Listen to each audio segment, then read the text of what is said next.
Todavía aquí tenemos esta lucha por la fe, porque nuestra fe siempre va a ser, hermano, atacada por el enemigo. El enemigo siempre va a querer resquebrajar nuestra fe, aún disminuirla, enfermarla, enfriarla. Y si él pudiera, hermano, ¿no?, quitárnosla, hacernos abandonar. Con pena debemos decir, ¿cuántos, hermanos, están en los caminos del Señor, camino de fe? A veces, hermano, se hacen a un costado, dejan de caminar en el camino del Señor y lamentablemente su vida, hermano, aún en la vida presente, se vuelve triste, hermano. Da pena ver a una persona que estuvo en el gozo del Señor, hermano, en la plenitud de gozo del Señor, y después verlos, hermanos, apartados, alejados. Y vemos como un ejemplo la lectura bíblica que nos trajo el joven Diego, ¿no?, el hijo pródigo. Cómo le fue su vida cuando dejó la casa del padre, ¿no? No le fue bien, todo le iba mal, pero llegó al punto en que pudo reaccionar, ¿no?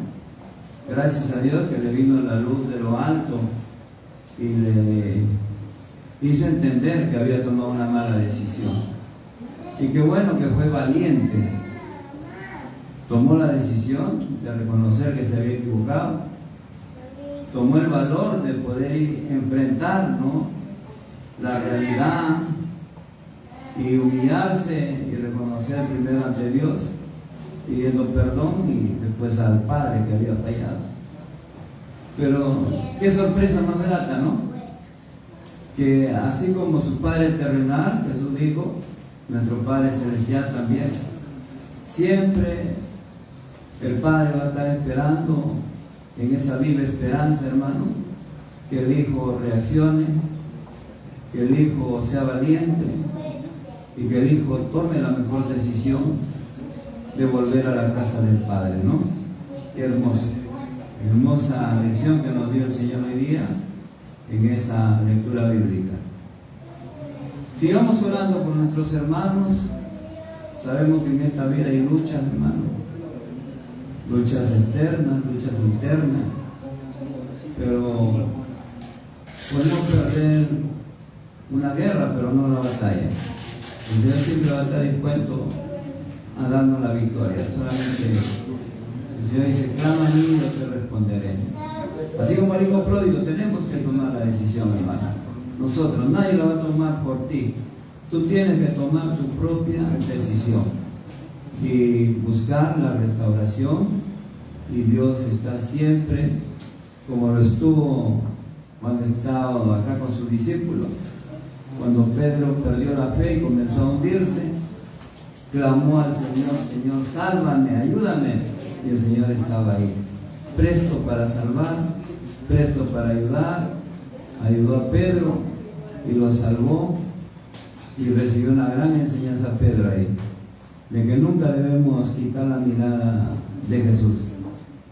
Puesto los ojos en Jesús, eres el autor y consumador de nuestra fe, hermano. Van a llegar a nuestras vidas, en ese ejemplo de Pedro, tempestades, vientos fuertes, problemas, dificultades, hermano, luchas, pero nunca te olvides que el Señor está ahí contigo. Él prometió estar con nosotros todos los días hasta el fin, pero Él va a respetar tu decisión. Si tú lo llamas, Él va a venir. Si tú le pidas que te ayude, Él te va a ayudar. El Señor nos ha dejado ese libre albedrío. Pero el enemigo va a querer que lo olvidemos, va a querer que dudemos, va a querer que no le creamos. Y va a endurecer nuestra mente y nuestro corazón para hacernos perder la bendición.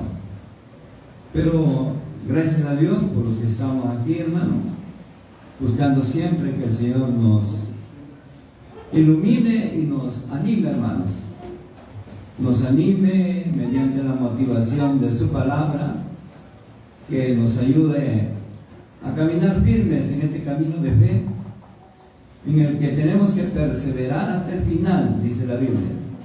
El que persevere hasta el final será salvo. Así que ese es el reto del cristiano, hermano. Así como Pablo, tenemos que acabar hasta el último día de nuestra vida.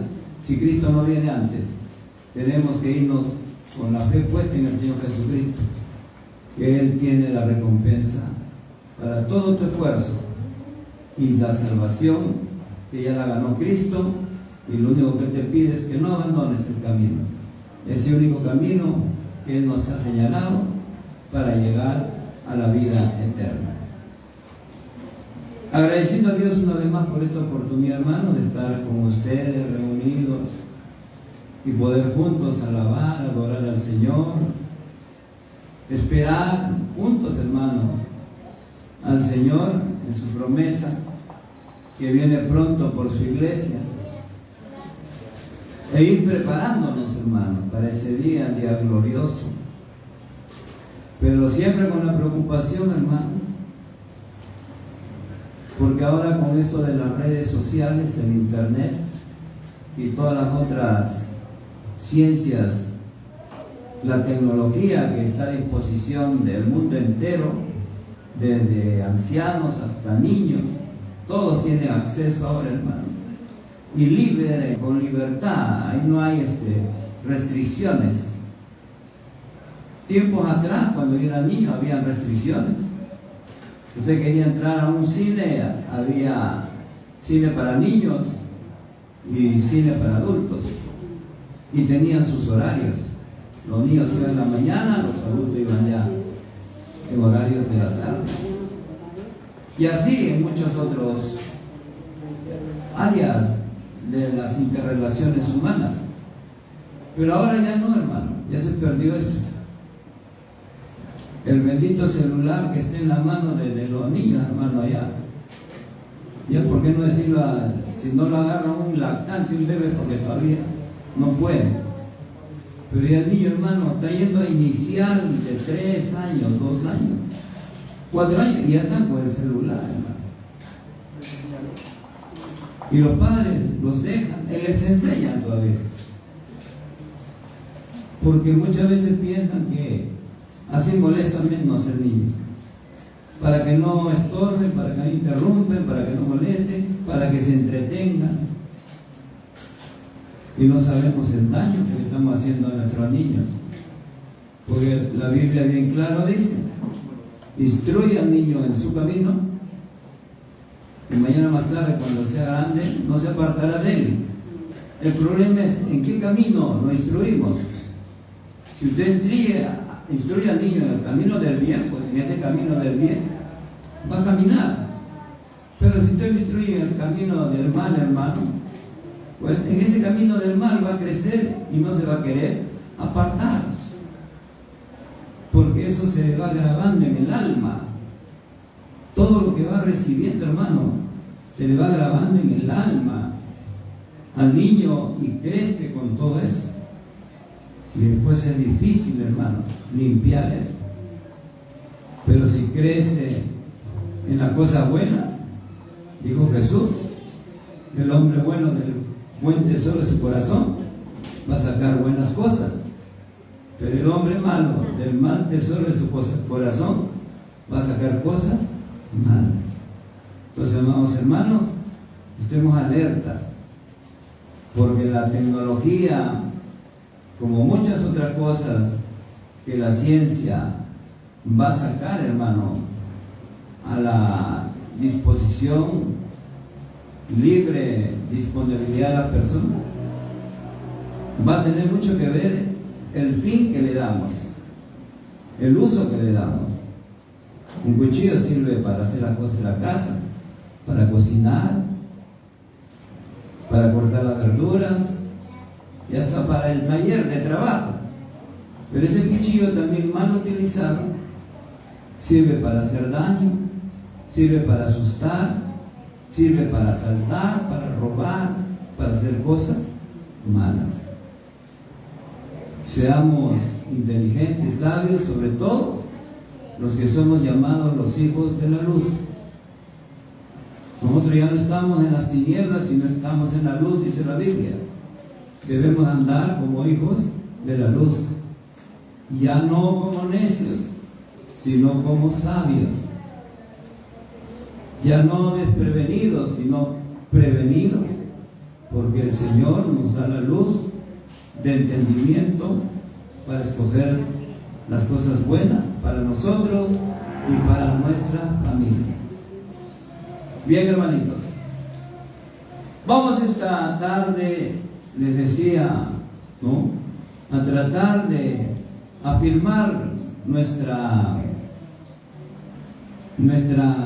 fe en la iglesia en la cual nosotros estamos, en la cual congregamos, en la cual nos identificamos, en la cual creemos. Porque partiendo del significado de iglesia, que viene del griego eclesia, que significa congregación, ¿no? Reunión. Y usted sabe que hay reuniones, hay congregaciones de diferentes formas y creencias de iglesias. Ustedes algo conocen, ¿no? Hay iglesias de diferentes formas de doctrina, de diferentes formas de culto, de diferentes formas de pensamiento, de llegar a Dios, de agradar a Dios. Entonces queremos nosotros no ser confundidos, porque ahora con esto de la línea abierta en el internet, yo veo, hermanos, que está aumentando, proliferando con mucha notoriedad ahora la anunciación de la gente que tiene esa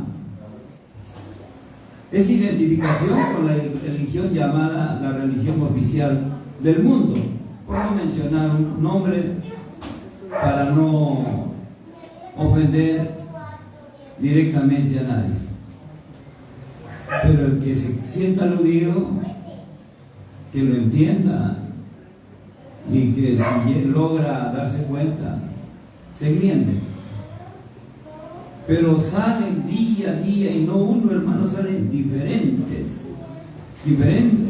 representantes, y comienzan, hermanos, a presentar su creencia, sus dogmas, su doctrina, sus enseñanzas, y tratando de confundir sobre todo a nosotros,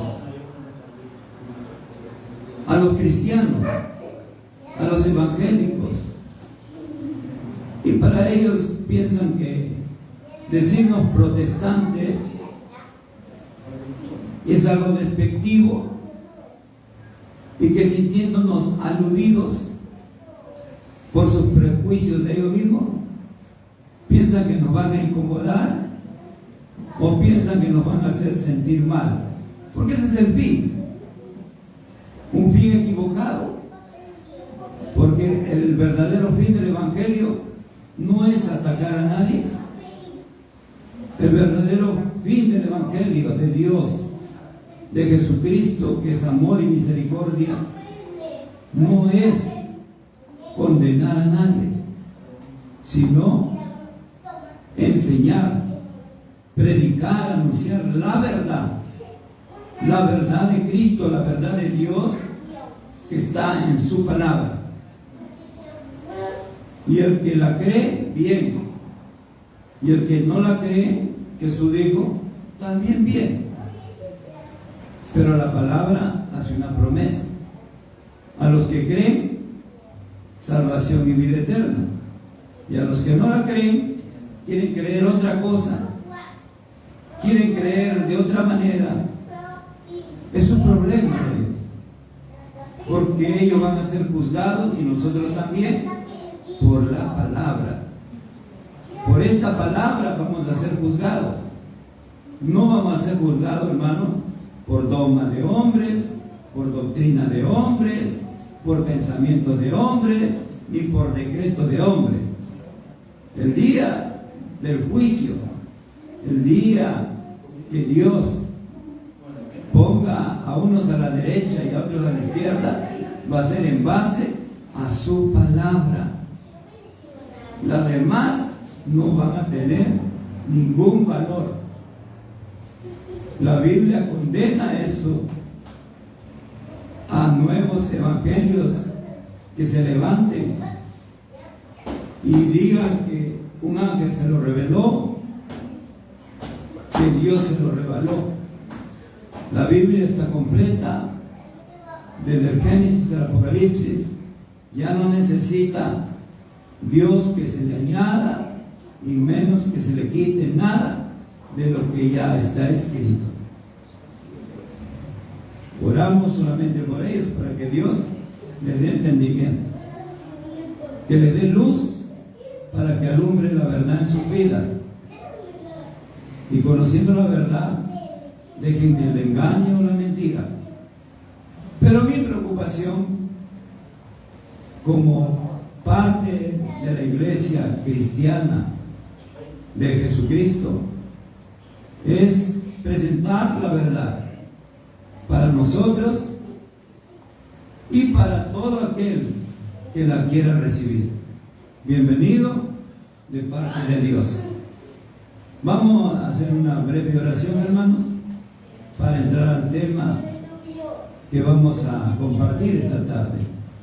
Ahí donde usted se encuentra, le invito a cierre su vista, incline su rostro y ore a Dios, pidiéndole que esta tarde el Señor,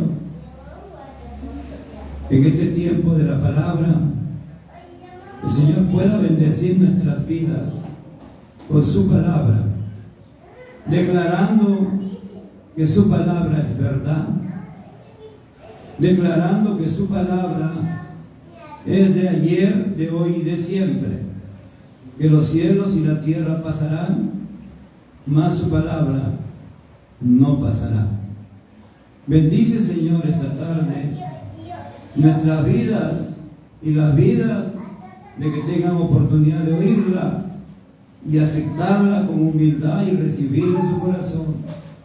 Y que tu palabra, Señor, sea aquella semilla preciosa que cae en los corazones que la reciben como buena tierra y que desde ahí no volverá a ti vacía, sino que cumplirá el propósito para el cual tú la envías en este tiempo.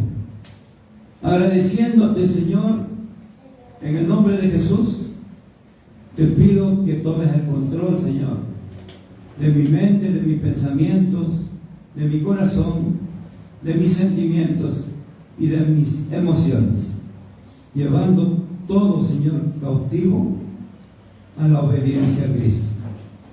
Bendice este tiempo, Señor, en el nombre de Jesús te lo pedimos. Amén, amén y amén. ¿Quién viene, iglesia? A su nombre, a su precioso nombre, a su poderoso nombre. ¿Cuántos pueden alabar al Señor, hermano? Gloria a Dios. Vamos a abrir nuestras Biblias en el libro de los Hechos y vamos a tocar el tema esta tarde, hermanos, la iglesia de Jesucristo. Suficiente con decir la iglesia de Jesucristo, porque la iglesia de Jesucristo ya está calificada en la Biblia como la única y la verdadera. No hay necesidad de decir. Cuando hablamos de la iglesia de Jesucristo, vamos a hablar de la iglesia que está en la Biblia y que es la iglesia verdadera de Jesucristo. Las demás son iglesias de los hombres, pero no de Jesucristo. deseo es que nosotros entendamos que estamos en la iglesia de Jesucristo. Ubiquémonos en el libro de los Hechos, capítulo 2, verso 36, para dar lectura. Libro de los Hechos de los Apóstoles, también conocido como el libro de la historia de la iglesia. Capítulo 2, verso 36, y vamos a lecturar, hermano, la palabra de Dios con la bendición del Padre, del Hijo y del amado Espíritu Santo.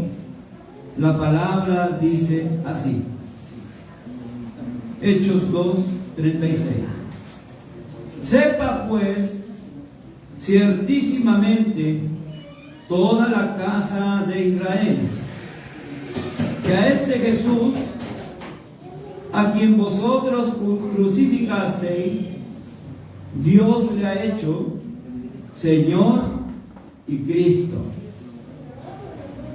Al oír esto, se compusieron de corazón y dijeron a Pedro y a los otros apóstoles: varones hermanos, ¿qué haremos?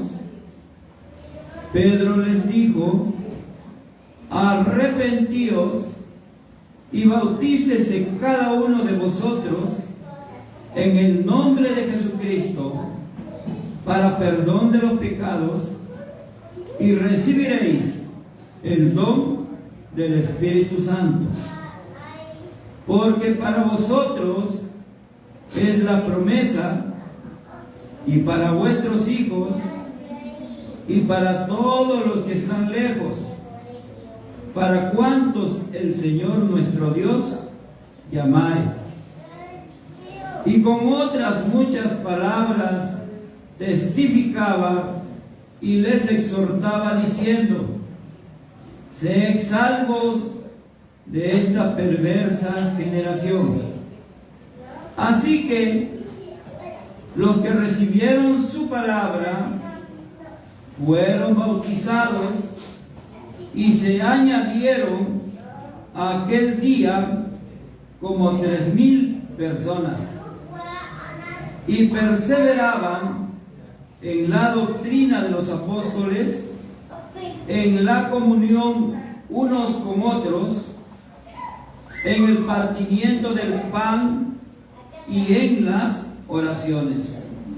Avancemos hasta el versículo 46.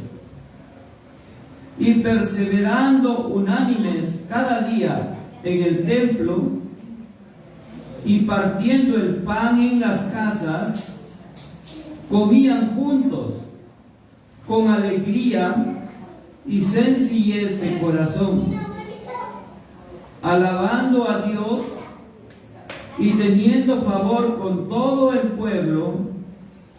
Y el Señor añadía cada día a la iglesia los que habían de ser salvos.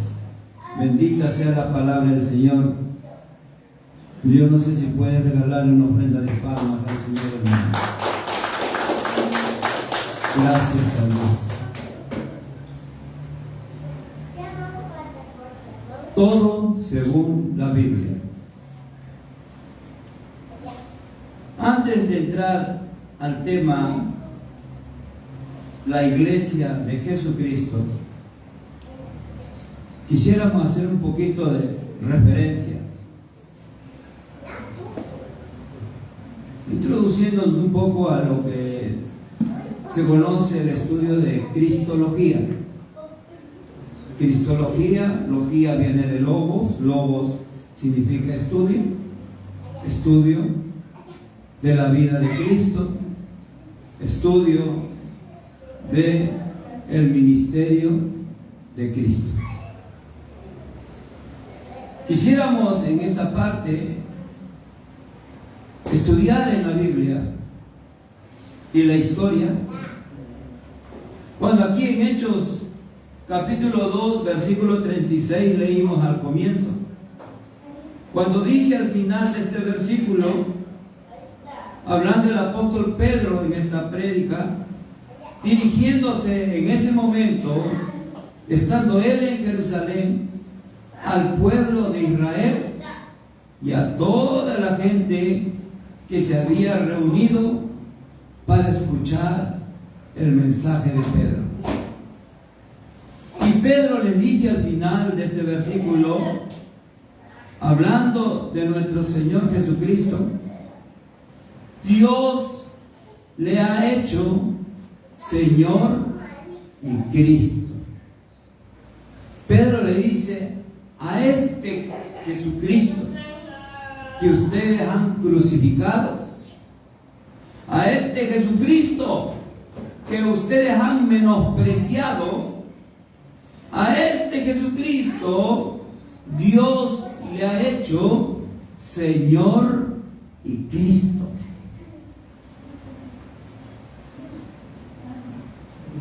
Pedro, hablando inspirado por el Espíritu Santo, hermano, ¿qué estaba proclamando ahí, hermanos?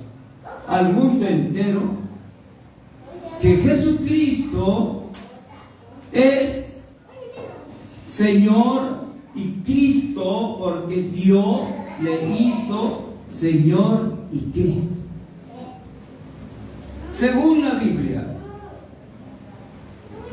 la palabra Cristo viene del griego Christos, que significa ungido. Vaya grabándose. Cristo viene de la palabra griega Christos, que significa ungido. O sea, Cristo significa ungido. Y viene de la palabra hebrea, la palabra Mashiach, que significa Mesías. Cristo significa el Mesías, el ungido de Dios. El Mesías, el ungido que Dios estaba enviando al mundo para dar salvación al mundo. Según la Biblia, ¿qué significa ungido? En el Antiguo Testamento se tiene como referencia que se ungía con aceite a 3 tipos de personas para así consagrarlas a Dios. Número 1, se ungía a los reyes. En Israel,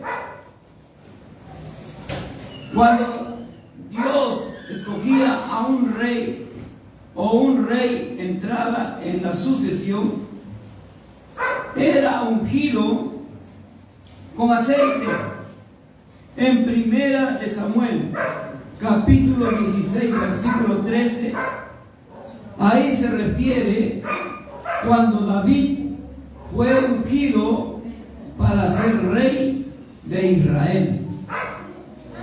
Se ungía con aceite a los sacerdotes para consagrarlos al servicio del sacerdocio de Dios. En el libro de Éxodo, capítulo 29, versículo 7, está escrito cuando Aarón fue ungido para ser sacerdote. Se ungía a los profetas.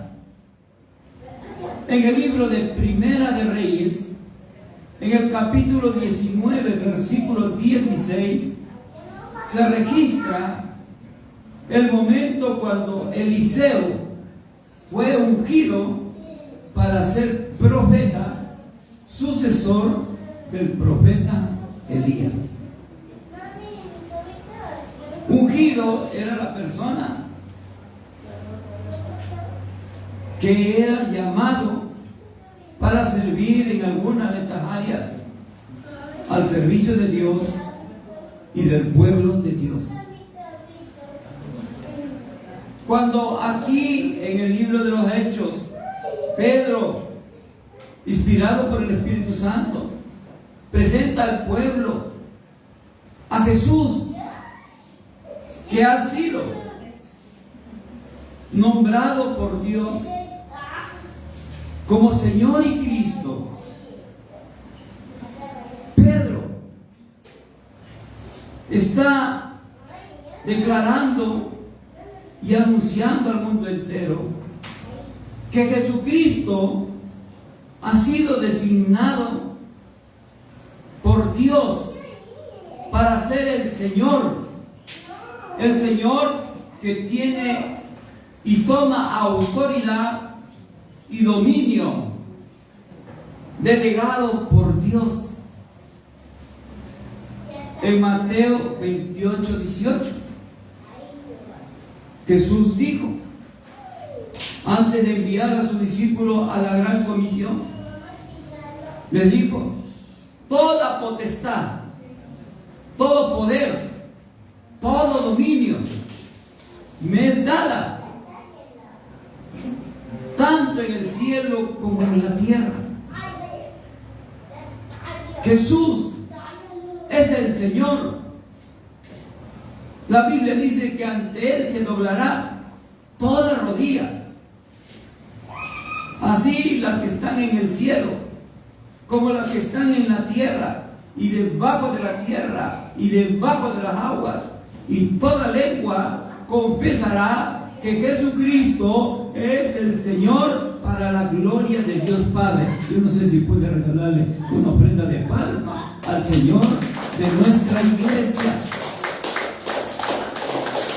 Él es el que nos ha prometido, donde cada vez que nos reunamos, 2 o 3 en su nombre, en medio de nosotros está el Señor. ¿Cuánto lo creen? Amén. Amén, hermano. El Señor está acá. El Señor de la iglesia está aquí en medio de nosotros. Cristo era el Mesías prometido para dar salvación. Era el Mesías prometido que esperaba el pueblo de Israel, hermanos. Y Pedro le está diciendo a los israelitas: ese Mesías que ustedes están esperando ya llegó, está aquí, ha cumplido su ministerio y se ha regresado al cielo. La obra ya lo hizo, pero ahora esto es para el que lo cree. Él es el Salvador. Cristo significa, hermano, ungido por el Padre para ser rey, para ser profeta y para ser sacerdote. Jesús vino y cumplió esos 3 ministerios. Él fue reconocido como el rey de su pueblo. Él fue reconocido como el sacerdote de su pueblo. Él fue reconocido como el profeta de Dios para su pueblo. Él es el Cristo. Él es el Salvador de su pueblo. Él vino a salvar a su pueblo y a todo el mundo. Entonces ahora ya tenemos claro quién es Jesucristo. Usted ya sabe quién es Jesucristo. La real dimensión de Jesucristo. Jesucristo no es solamente un nombre. Jesucristo, como dice la Biblia, es la manifestación ante los hombres de la divinidad, de toda la deidad de Dios, el Verbo hecho carne, que se tuvo que hacer carne para poder andar en medio de nosotros los hombres. Si Cristo hubiera bajado como cuando bajó Dios en el monte Sinaí, nadie se hubiera soportado su presencia. El pueblo no podía acercarse ni a las orillas del monte. Cuando Dios descendió a ese monte, el monte se incendió. Todo era fuego y humo. Y del cielo rayos y relámpagos y truenos. Cuando Dios hablaba con Moisés en ese monte, la gente lo único que escuchaba no eran palabras, sino su voz era como trueno. Eso sembró en el pueblo gran temor y reverencia, al punto que dijeron: Moisés, anda tú y habla con él. Toma nota de lo que él va a decir, y después tú vienes y nos lo dices a nosotros. Por eso es profeta. Moisés fue profeta de Dios, porque un profeta es el que va y oye a Dios y trae, se lo comunica al pueblo. Por eso el pueblo de Israel respetaba, respetó, y hasta ahora los que viven siguen respetando a Moisés como profeta de Dios. Pero para poder estar con nosotros, porque dice Hebreos 1:1, voy a leerlo, hermanos. Hebreos 1:1 dice la Biblia que Dios en otro tiempo nos habló. Vamos a leerlo literalmente. Dice la Biblia, Hebreos 1:1, Dios, habiendo hablado muchas veces y de muchas maneras en otro tiempo a los padres por los profetas. Dios, cuando habló a Israel desde el monte Sinaí, ¿por medio de quién le habló? Del profeta Moisés, porque no podía hablar directamente con el pueblo. Alguien hubiera mirado a Dios, moría. Nadie podría soportar la presencia de Dios.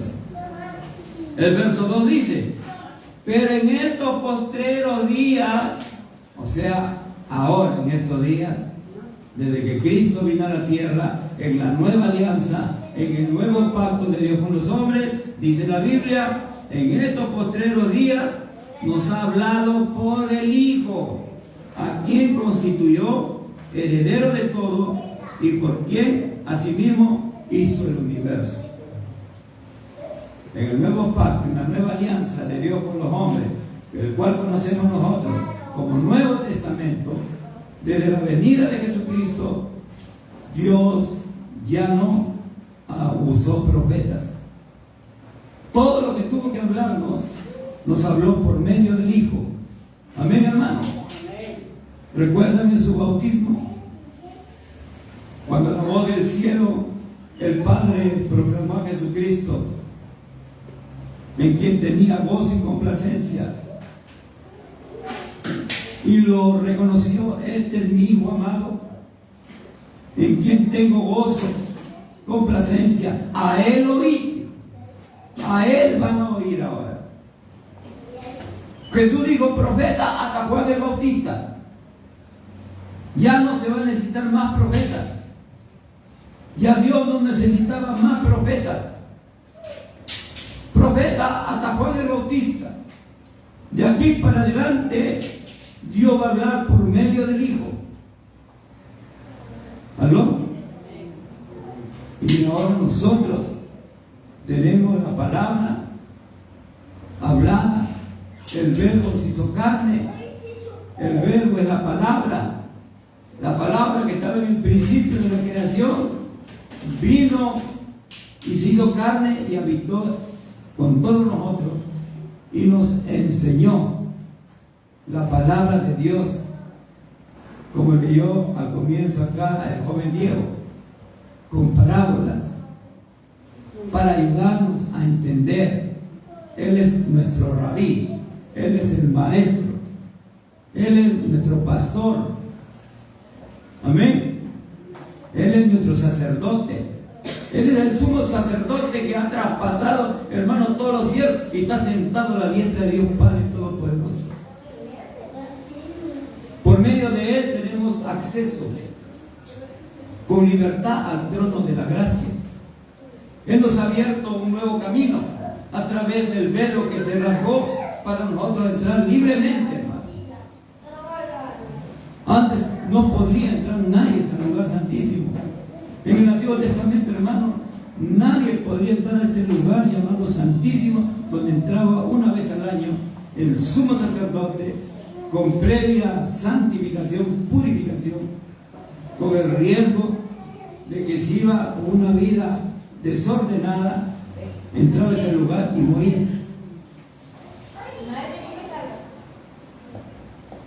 Mas ahora Cristo rompió ese velo, rasgó ese velo, y Él nos llevó, hermano, trazó el camino para que nosotros podamos entrar, tener libre acceso al trono de la gracia para hallar y alcanzar oportuno socorro.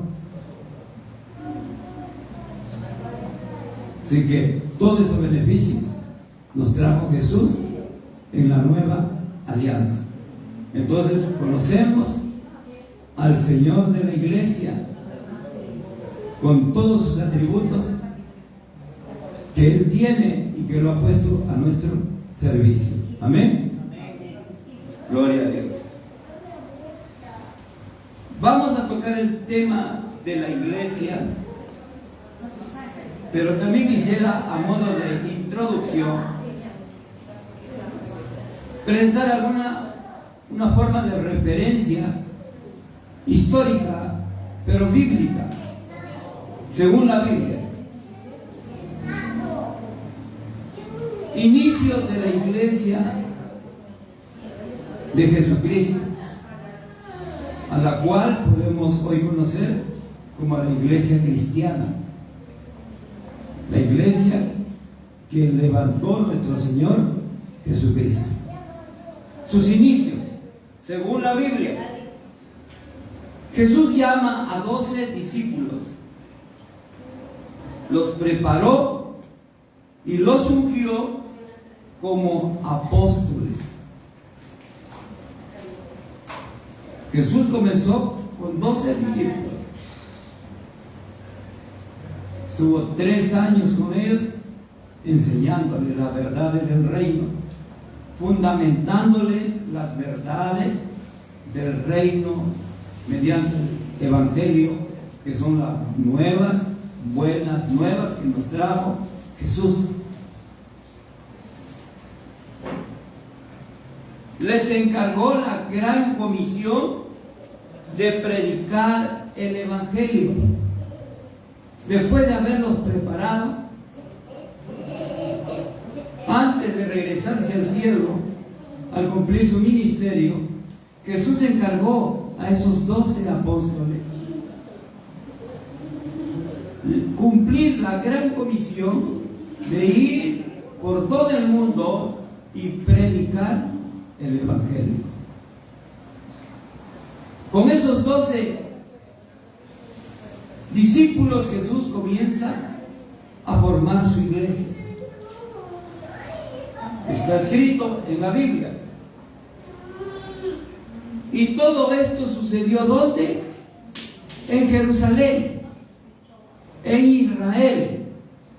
Grábese bien claro esto. Jesús nació en Jerusalén, nació en Israel. Jesús creció en Israel, en Jerusalén. Jesús creció desde niño congregando en la iglesia en Jerusalén, en Israel, hasta cumplir su edad de 30 años, bautizarse y iniciar su ministerio. ¿Todo eso dónde ocurrió? En Israel. Diga conmigo, Israel. Ahí empieza la historia de la iglesia de Jesucristo.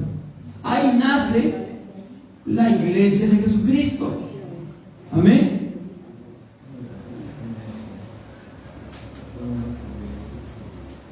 Jesús, antes de regresarse al cielo, reúne a sus 12 apóstoles y les encarga que permanezcan unidos en Jerusalén hasta que sean revestidos del Espíritu Santo.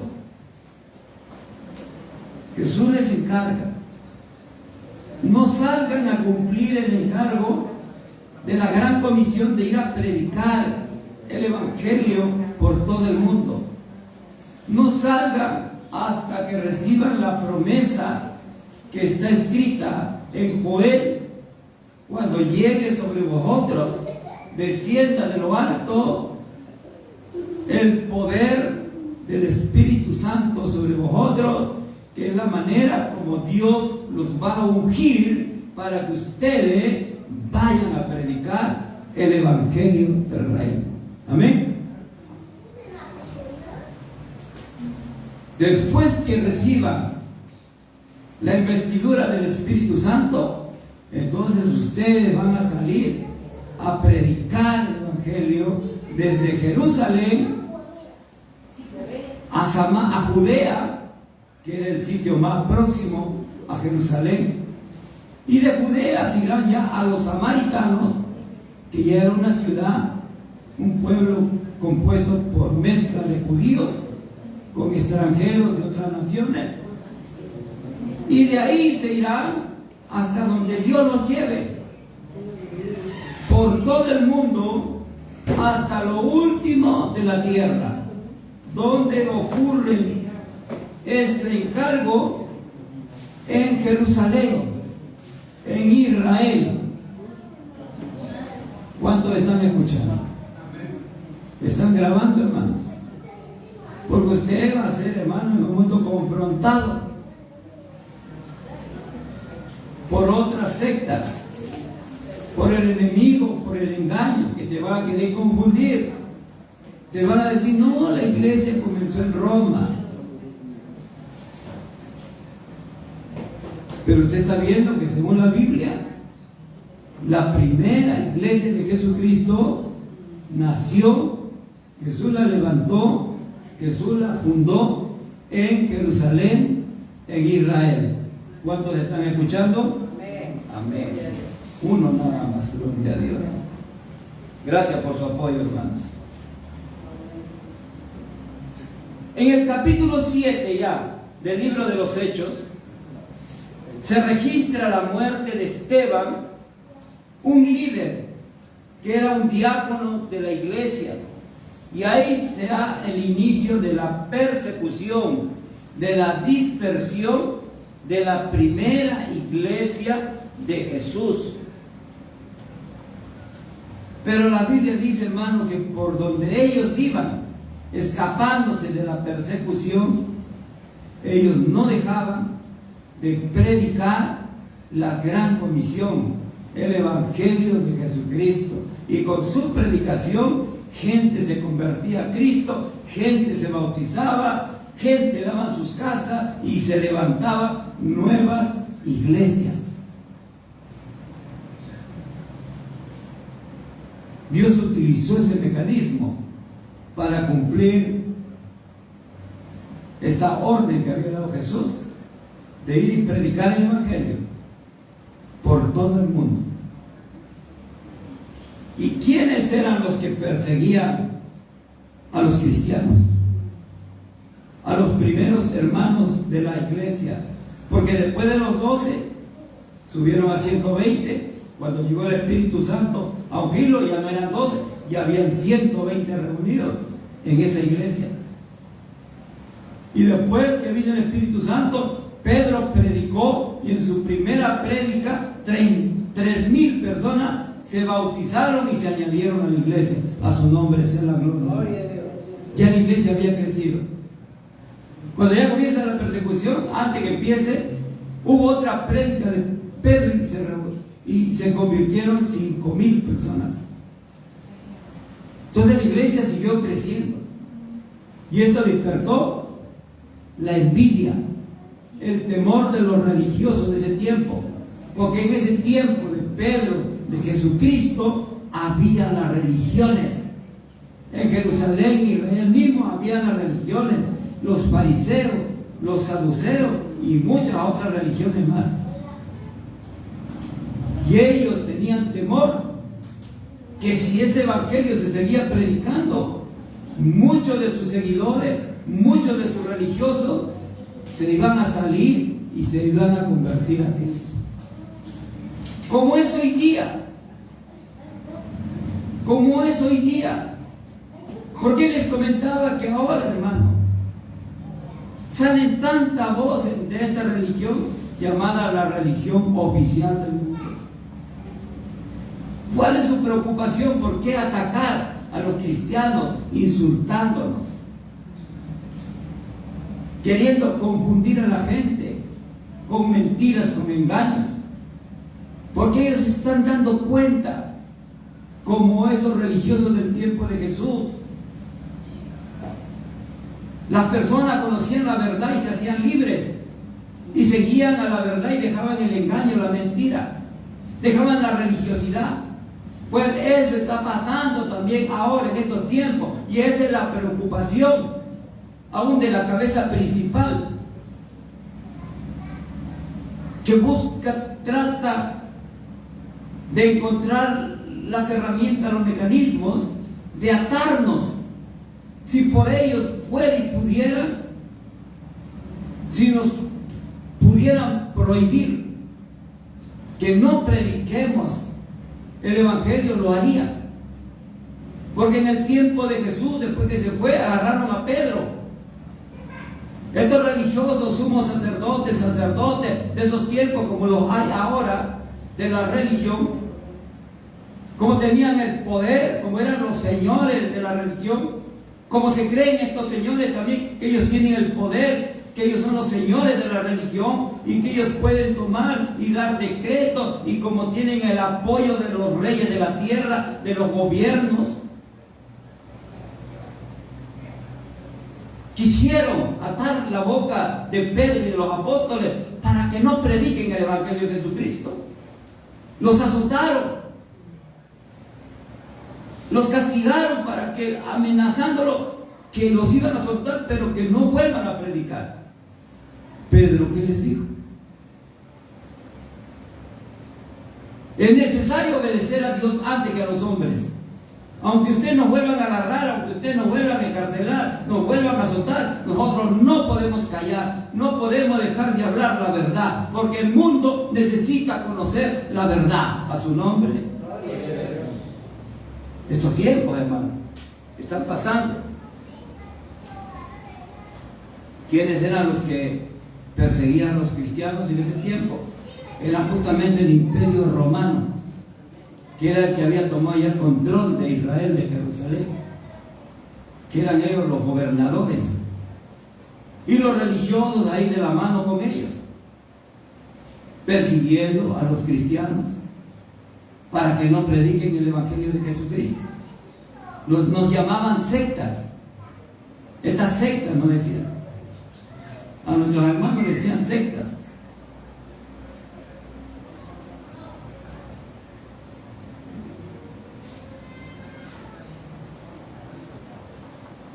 Ya en el capítulo 9 del libro de los Hechos vemos que se registra la conversión de un religioso, de uno de esos religiosos acérrimos que perseguía a los cristianos.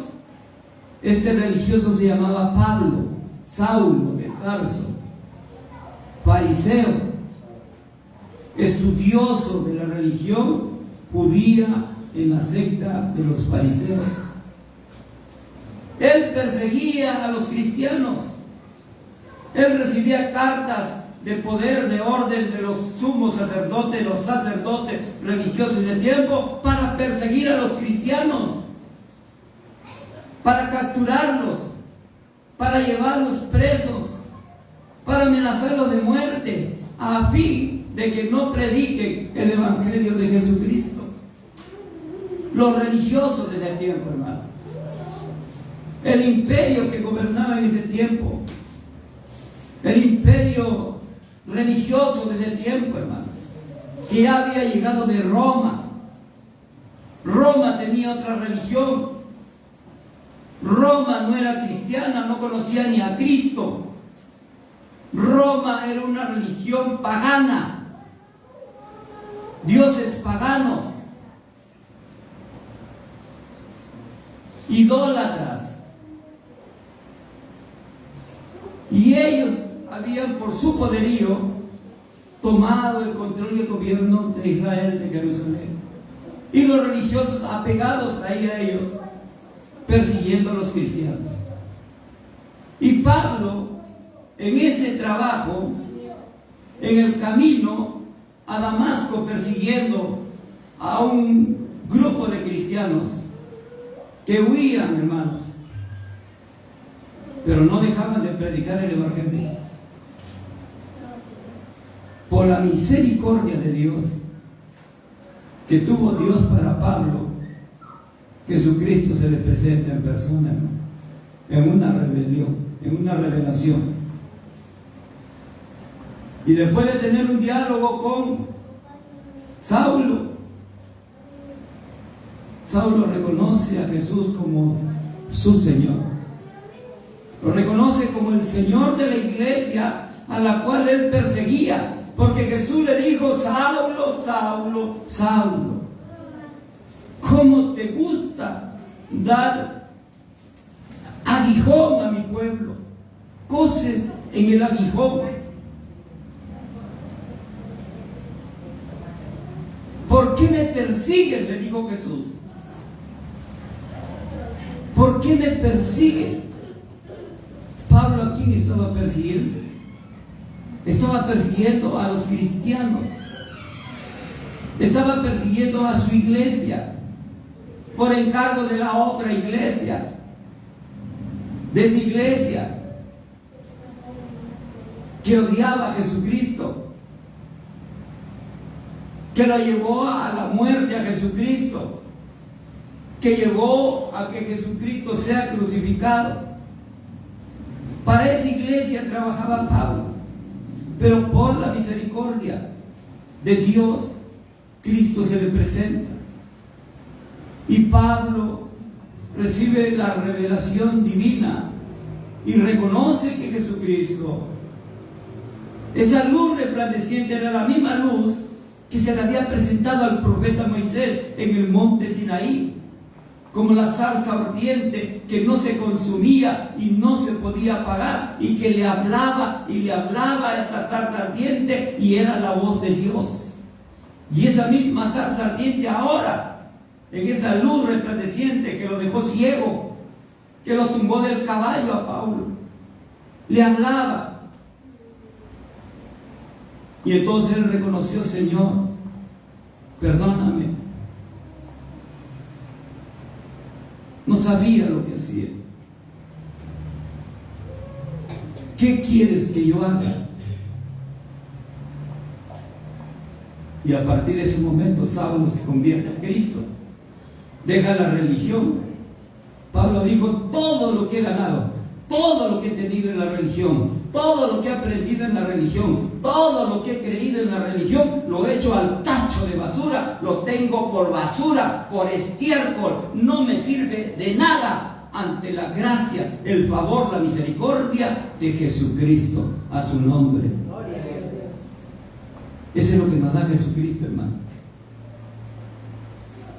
Nos sacó a los que hemos estado de la basura de la religión, hermano, porque la religión solamente te da basura, te da dogma de hombres, catecismo de hombres, y que tienen todavía, hermano, el desparpajo de igualarse a Dios, de decir que sus dogmas, que sus edictos son iguales y hasta mayor que el de Dios, que ellos son los llamados a interpretar la palabra de Dios, dice el hermano. Mira todas las atribuciones que se han tomado ahí.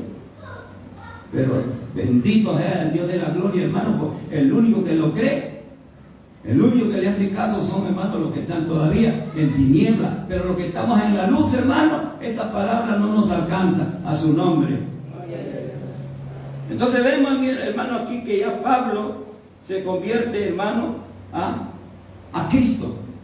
Y esto ocurre 50 años aproximadamente después que Cristo ya se fue de la tierra.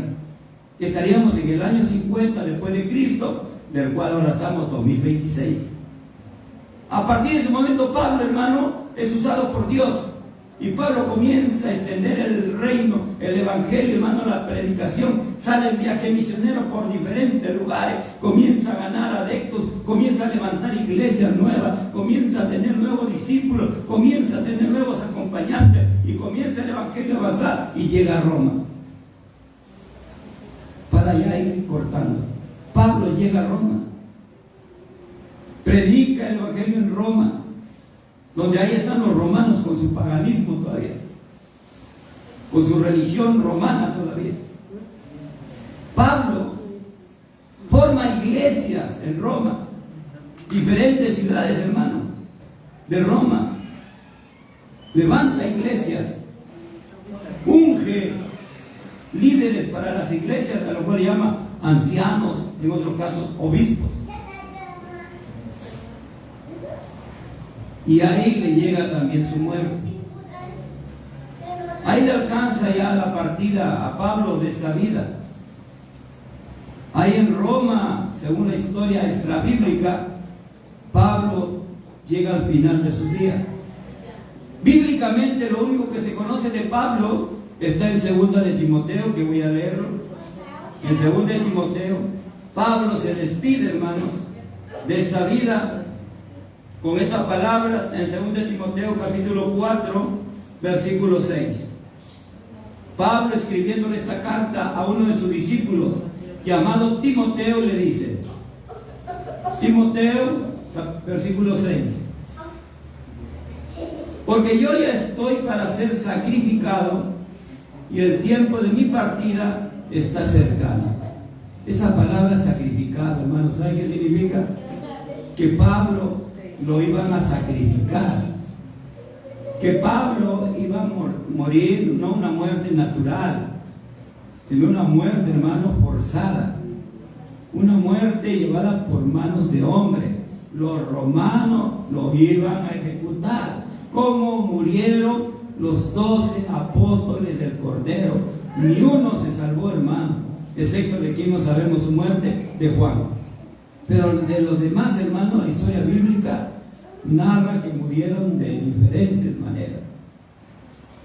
Pedro, dice, murió crucificado, pero cuando lo iban a crucificar, él pidió que lo crucifiquen, pero de cabeza. No se sentía digno de morir como su Señor. Y así, por los diferentes lugares donde murieron los apóstoles del Cordero, hermano, murieron en muerte de sacrificio, sacrificados, muertes horrorosas, hermano. No muerte natural, muerte por predicar el evangelio de Jesucristo, hermano. Usted sabe, por ejemplo, Irán. Usted no puede ir a Irak y pararse ahí y predicar el evangelio, hermano. Primerito que te detienen, te llevan presas. Y hasta su lema de ellos es: un cristiano es enemigo de él y condenado a muerte. Ya eres condenado a muerte. Se puede predicar el evangelio en Irán, hermano. Pues Irán ha tomado todo por ese control, hermano, teológico. Entonces Pablo dice acá: el tiempo de mi partida ya está cercano, ya estaba cerca el momento que lo iban a sacrificar. Pero sepan ustedes que he peleado la buena batalla, he acabado la carrera, he guardado la fe. Por lo demás, hermanos, me está guardada la corona de justicia, la cual me dará el Señor, juez justo, en aquel día, y no solamente a mí, sino también a todos los que aman su venida. ¿Cuántos aman la venida del Señor, hermano?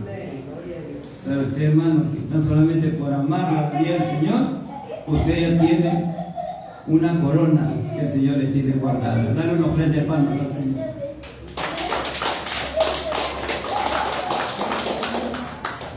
Entonces vemos, hermano, en este breve relato de la cristología de nuestro Señor Jesucristo. Para terminar, la Biblia dice, hermanos, que la salvación está en Jesucristo. La salvación del ser humano está en Jesucristo. Pregunto, ¿quién fue a la cruz del Calvario a morir por el mundo? Jesucristo. No fue María. No fue un Santo Tomás. No fue un Arcángel Miguel. San Juan 3:16, porque de tal manera amó Dios al mundo que nos ha dado su Hijo unigénito, para que todo aquel que en Él crea no se pierda, mas tenga vida eterna. ¿La salvación en quién está? En Jesucristo. Diga amén. ¿En quién está la salvación? ¿Está en María? ¿Está en San Martín de Porres? ¿Está en San Gabriel? Pero la religión te enseña eso. Hay que hacerle estatua, hay que adorarles, hay que rezarles. Hechos 4:12, ¿qué dice la Biblia? Vamos a leerlo. Hechos 4:12, ¿en quién está la salvación? Pregunta y la Biblia me responde. No me responde un catecismo, no me responde la palabra de un hombre, sino me responde la palabra de Dios. Yo le pregunto a la Biblia, ¿en quién está la salvación? La Biblia me responde, Hechos 4:12, y en ningún otro hay salvación, porque no hay otro nombre bajo el cielo dado a los hombres en que podamos ser salvos. No hay ningún otro nombre dado a nadie. No hay salvación en ningún otro nombre, solamente en el nombre bendito de Jesús. Dale una ofrenda de palma al Señor, hermano.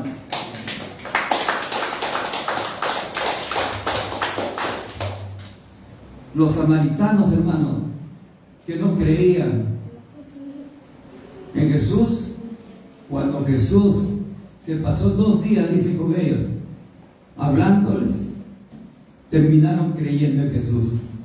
Vamos a leerlo, ¿ya? Esta historia está bonita. En el capítulo 4, versículo 22 de este mismo libro de Juan. Juan 4, 22, vamos a leer, hermano. En ese encuentro con la mujer samaritana, lo lleva a su pueblo, los samaritanos le escuchan y terminan gozosos y contentos. Y mire lo que declaran ellos, hermano.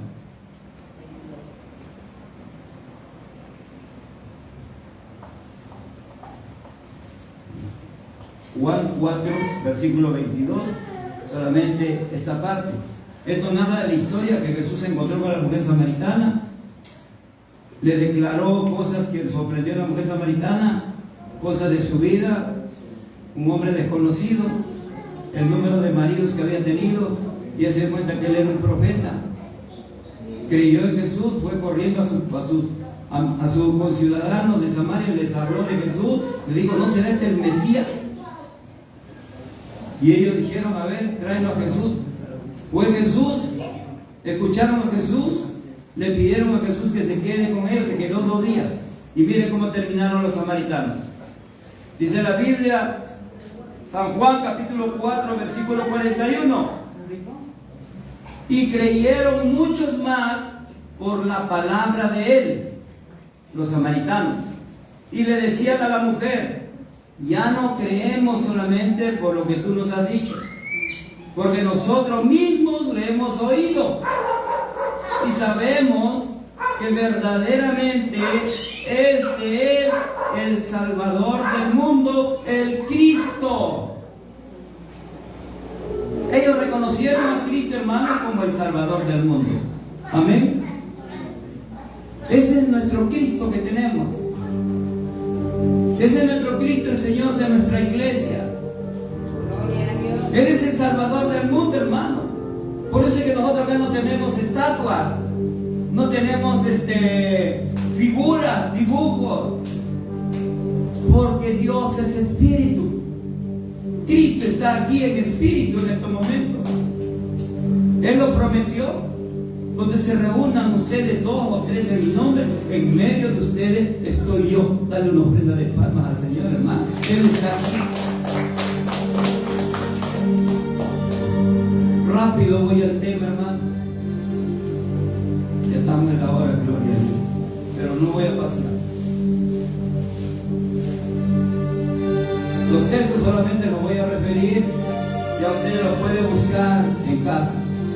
Yo le puedo sacar al bosquejo, ponte en el WhatsApp y se los envío a su WhatsApp o al grupo de la iglesia y usted ahí lo repasa en casa. Según la Biblia, ¿quién es el Señor de la iglesia? Ya con todo lo que hemos estudiado en esta parte de la cristología.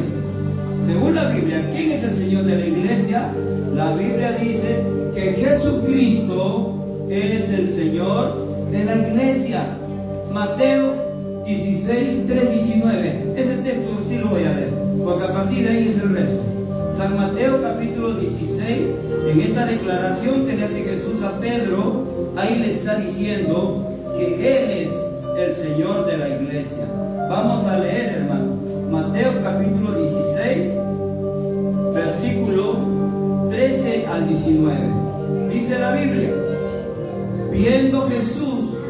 viniendo Jesús a la región de Cesarea de Filipo, preguntó a sus discípulos diciendo: ¿quién dicen los hombres que es el Hijo del Hombre? Ellos dijeron: unos, Juan el Bautista, otros dicen Elías, y otros Jeremías, y algunos de los profetas. Él les dijo: ¿y vosotros? ¿Quién decís que soy yo? Respondiendo Simón Pedro dijo: tú eres el Cristo, el Hijo de Dios viviente. Entonces le respondió Jesús: bienaventurado eres Simón, hijo de Jonás, porque no te lo reveló carne ni sangre, sino mi Padre que está en los cielos. Y yo también te digo que tú eres Pedro, y sobre esta roca edificaré mi iglesia, y las puertas del Hades no prevalecerán contra ella. Y a ti te daré las llaves del reino de los cielos, y todo lo que atares en la tierra será atado en los cielos, y todo lo que desatares en la tierra será desatado en los cielos. Este texto mal interpretado, la religión oficial del mundo, ellos fundamentan que Pedro es la roca sobre la cual Jesucristo edificó su iglesia. Pero la Biblia dice todo lo contrario. Voy a referirle solamente los textos. Cuando Jesús le dice a Pedro, que significa Cefas, que significa piedra, Jesús le dice: Pedro, yo te digo que tú eres Pedro, eres una piedra, pero sobre esta roca, Jesús le dice: yo soy la roca. Sobre esta roca voy a edificar mi iglesia. Pero la religión la acomoda, la malinterpreta y dice que Pedro es la roca. Esa roca que dice Jesús se está dirigiendo a Pedro. Pero Jesús no puede mentirle a Pedro. Jesús no miente. Y la Biblia dice que Cristo es la roca. 1 Corintios capítulo 10, versículo 4 dice: Cristo es la roca. Cristo era esa roca que estuvo aún con Moisés en el desierto cuando el pueblo tuvo sed y Dios le dijo: golpea la roca, y cuando tú golpees la roca va a brotar agua y dará vida al pueblo que se moría de sed. Y esa roca, dice Pablo, era Cristo que acompañaba al pueblo de Israel. ¿Quién es la roca? Cristo, dice la Biblia, no Pedro. La Biblia dice en Efesios capítulo 2, versículo 20 al 22, San Pablo vuelve a reafirmar que Cristo es la piedra principal del Evangelio del reino de Dios. No es Pedro. Cristo es la piedra principal, dice Pablo en Efesios 2:20. Y el apóstol Pedro, a quien ellos quieren acreditar, pues Pedro los desmiente, porque Pedro mismo dice en Primera de Pedro capítulo 2 versículos 5 al 7, Pedro mismo proclama: Jesucristo es la piedra principal que utilizan los edificadores para edificar. Él es la piedra del ángulo, Él es la piedra principal, no soy yo, dice Pedro. Pero los religiosos, hermano, eso lo tapan. Eso lo tapan en la Biblia, eso no lo leen ellos. Para engañar a su gente, eso no le leen. Leen lo que les conviene, hermano. Pero aquel que no dice una verdad completa, está diciendo una mentira. Y la mentira no viene del Padre, sino del padre de mentira, que es el diablo. Y están engañando a mucha gente porque esa gente no lee la Biblia y por eso son engañados. Pero a uno que lee la Biblia, difícilmente ellos pueden engañar. Y por eso, como odiaban a Jesús en ese tiempo, en estos tiempos los odian a nosotros, a los que hablamos la verdad con la verdad. Más adelante Pablo le dice a la iglesia: Cristo es el fundamento, es la base, es sobre donde debe descansar la fe cristiana. En el libro de Primera de Corintios, capítulo 3, versículo 10 al 11, Pablo dice: yo como un perito arquitecto estoy poniendo el fundamento de doctrina de la fe en Dios, teniendo a Cristo como la base, como el fundamento, como la piedra, como la roca principal.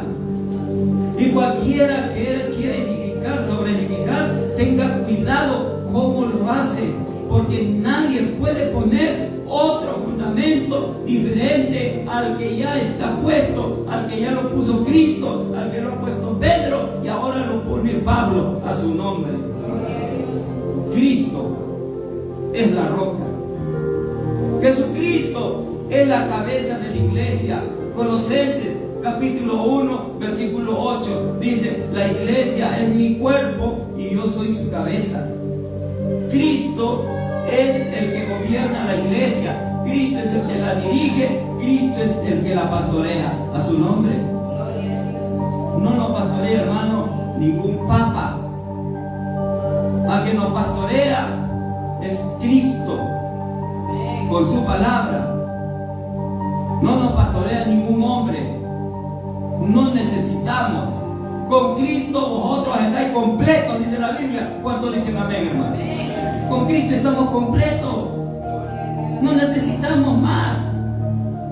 A su nombre. Jesucristo es el Salvador de la iglesia. Efesios capítulo 5, versículo 23. Hechos capítulo 4, versículo 12. Ya lo leímos. Jesucristo es el Señor de la iglesia. Apocalipsis capítulo 1, versículo 9 al 20. Apocalipsis capítulo 2, versículo 1 al 7. Jesucristo, cuando le revela a Juan sobre las 7 iglesias que están en Asia, y hablando de la iglesia de Esmirna, le dice: hay un misterio de 7 estrellas y de 7 candeleros.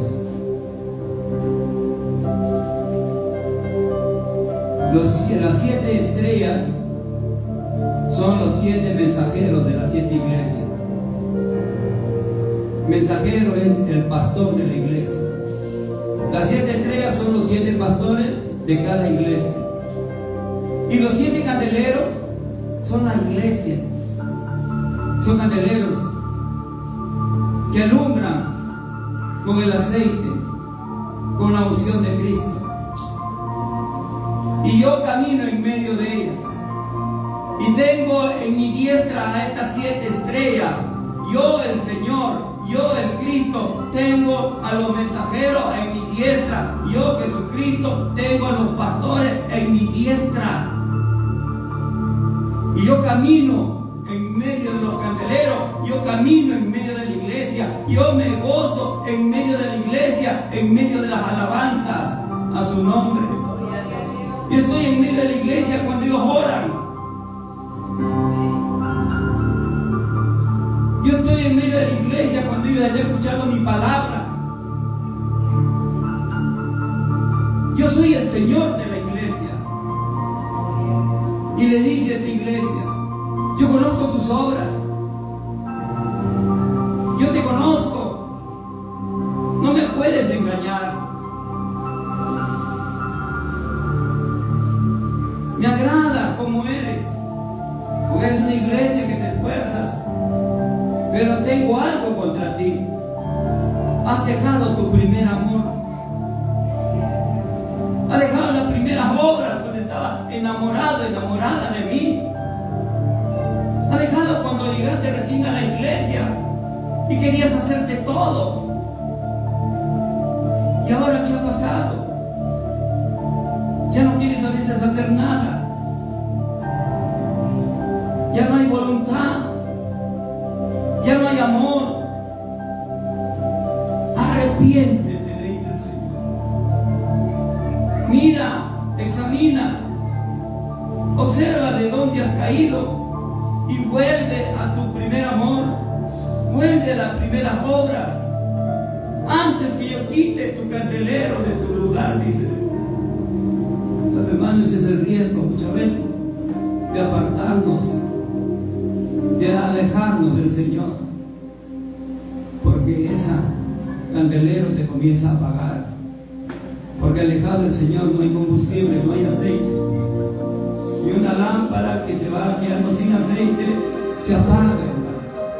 Y cuando una lámpara se apaga ya no es útil, porque la Biblia dice: una lámpara encendida no es para ponerla debajo de una almohada, sino ponerla en alta para que alumbre a todos los hombres. Para eso Dios nos ha puesto en la iglesia. El Señor de la iglesia, que gobierna su iglesia, que controla su iglesia, que levanta su iglesia. A su nombre sea la gloria. Jesucristo es el que santifica la iglesia. Efesios 5, 25, 27. Porque Él está preparando una iglesia limpia, pura, sin mancha ni arrugas, para el día en que Él viene por su iglesia para llevársela al reino de los cielos. Dale una ofrenda de palma al Señor, hermano. Él nos está preparando. Él te está preparando. Jesucristo es el redentor de la iglesia, hermanos. Hebreos 9:28, voy a leerlo. Él es el redentor de la iglesia, hermano. Hebreos 9:28. Dice la Biblia: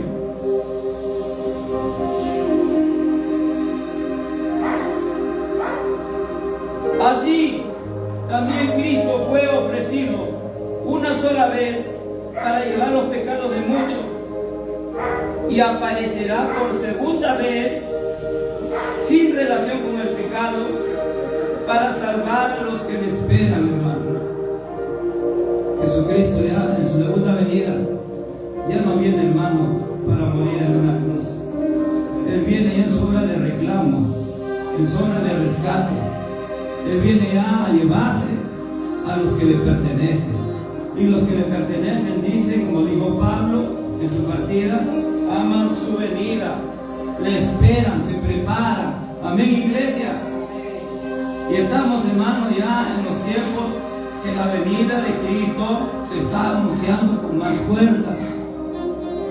Y Cristo nos está pidiendo que estemos prevenidos, que nos preparemos. Alista la maleta, nos vamos de viaje. En cualquier momento dejamos este mundo y nos vamos al mundo feliz que Dios tiene preparado para nosotros. Regálame una ofrenda de palmas al Señor. Jesús pagó el precio, hermano. Ese viaje es gratis. Usted no tiene que pagar nada, ni con ofrenda, ni con diezmos. Jesús pagó el precio. Usted no tiene que hacer ningún sacrificio. Usted no tiene que estar agarrando una estatua y andar de rodillas y los hacen subir, hermano, hasta cerros. Los hacen caminar kilómetros, hermano. Para esta gente, religión mentirosa, están despreciando el sacrificio de Cristo. Le están diciendo a la gente que el sacrificio en la cruz de Cristo no fue suficiente, que la gente tiene que todavía hacer cosas para ganarse el reino de los cielos. Diablo mentiroso les engaña, que para que lleguen al cielo primero tienen que pasar por un purgatorio, y que para pasar por ese purgatorio, donde ahí van a pagar un tiempo de sufrimiento para purificarse y pasar al cielo, sea, no fue suficiente la sangre de Cristo derramada en la cruz de Calvario, que nos limpia de todo pecado. Dice 1 Juan capítulo 1 versículo 8. Engañan a la gente, ¿con qué fin? Lo que el diablo ha sido desde el principio, hermano, de esa iglesia mentirosa, de sacarle plata a la gente. Para eso fue siempre. Vendieron indulgencias a los reyes de la tierra, los reyes onzos. Iban y pagaban riquezas, tesoros, para que esto le declare que ellos iban a hacer rezos a María y rezos a todos los santos, para que su alma del purgatorio pase al cielo, a la vida eterna. ¿Dónde dice la Biblia eso? Diablo mentiroso, hermano. Dice la Biblia: el príncipe de este mundo ha entenebrecido la mente, los pensamientos de estos incrédulos, y no les deja resplandecer la verdadera luz del Evangelio. Por eso que viven engañados, engañan a los otros, y cada día se llevan miles de almas. Ellos creen que el purgatorio les engaña. Cuando Jesús dice estar en ese lugar donde está el rico de San Lucas, en ese lugar de tormento, en ese lugar donde las personas, las almas, están que ruegan, aunque sea por una gotita de agua, porque son atormentados día y noche. Diablo mentiroso suelta a esas almas. Mientras hay vida y esperanza, busquen a Dios mientras puede ser hallado.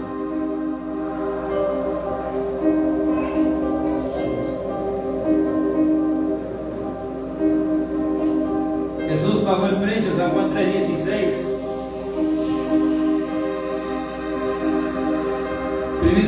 Primera Tesalonicenses capítulo 4, versículos 13 al 17 nos dice: pronto viene Cristo, hermano.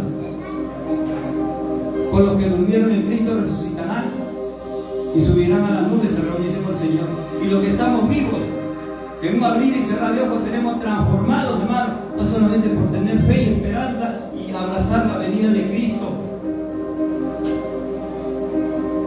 y seremos transformados en cuerpos angelicales, y nos elevaremos por los aires y nos reuniremos con el Señor y estaremos con Él para siempre. ¿Cómo tener parte en esta iglesia, hermano? Eso lo voy a dejar para la próxima semana. Yo quiero tener parte en esta iglesia.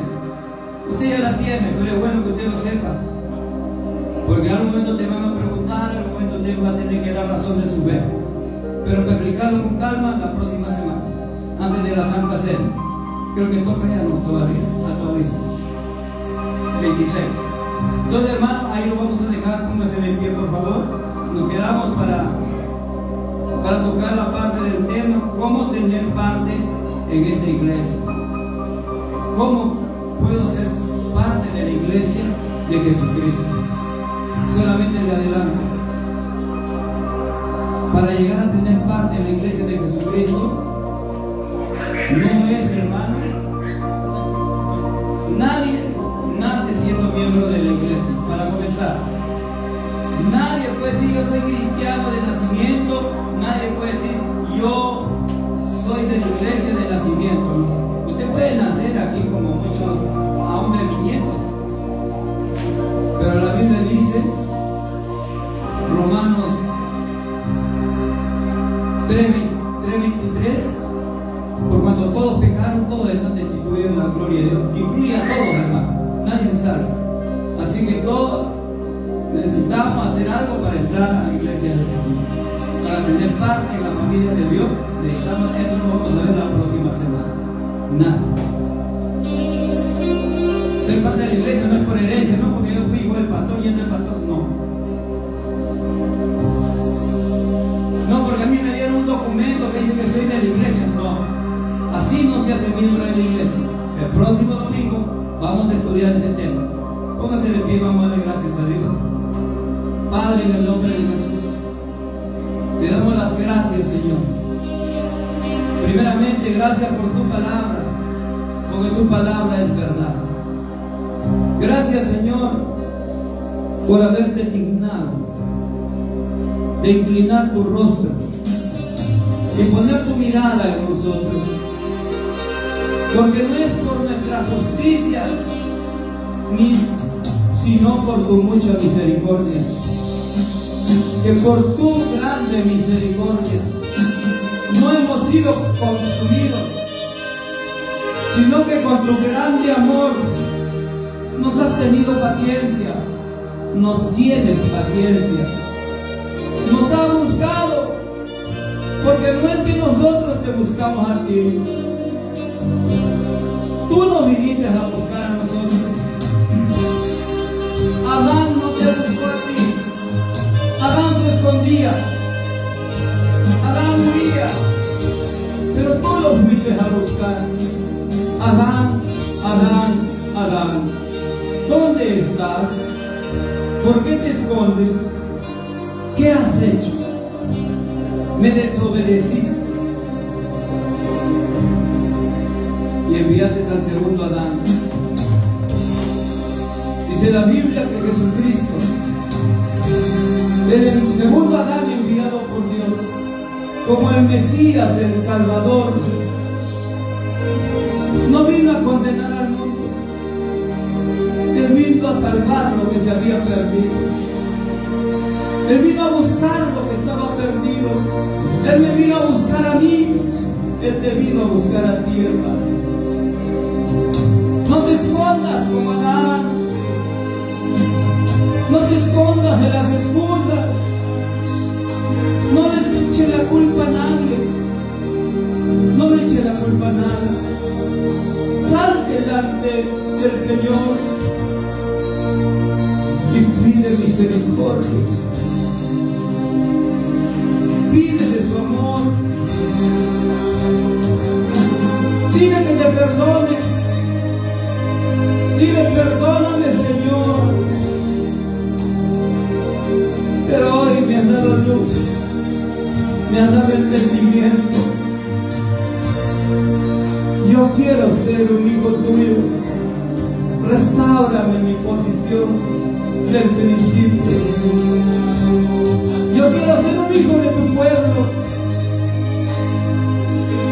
Yo quiero identificarme contigo. Quiero ser un discípulo tuyo. Quiero ser un embajador tuyo. Quiero ser un representante tuyo aquí en la tierra. Quiero alumbrar a este mundo con la luz de Cristo.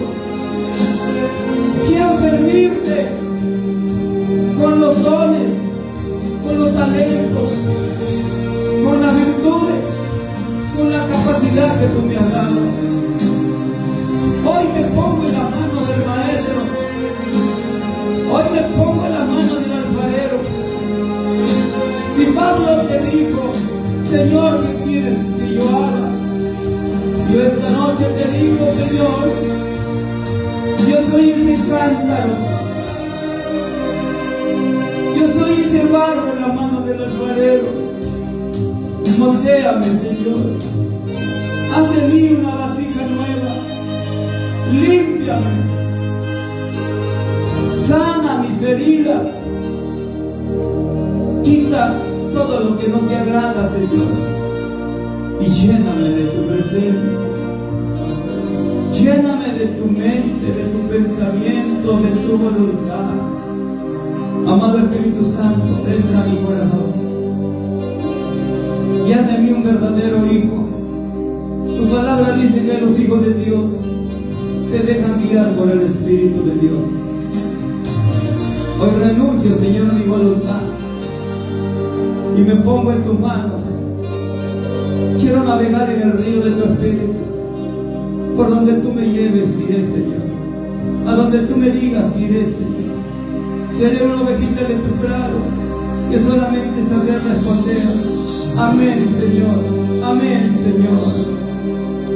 Tú mandas y obedeces. Padre bendito, en el nombre de Jesús. Gracias, Señor.